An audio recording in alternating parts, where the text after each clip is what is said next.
Такова и нещо обясняваш, ай. Здравейте, в момента се намираме в Италия.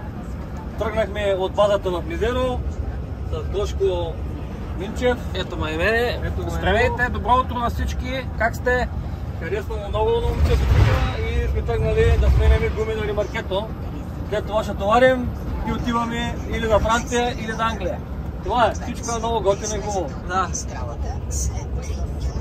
3 км ще излезем от магистралата. С две навигации сме, да сме по-сигурни. Тук отгоре пак минава магистрала. Тук в Италия има много магистрали. Не е като България, има само една. Вижте, няма пътя, е сълза, няма никаква кръпка, никаква копка. Кой каквото ще ви приказва, ние сме много назад. С материала. Тук табелки ви показват, ето вижте табелките.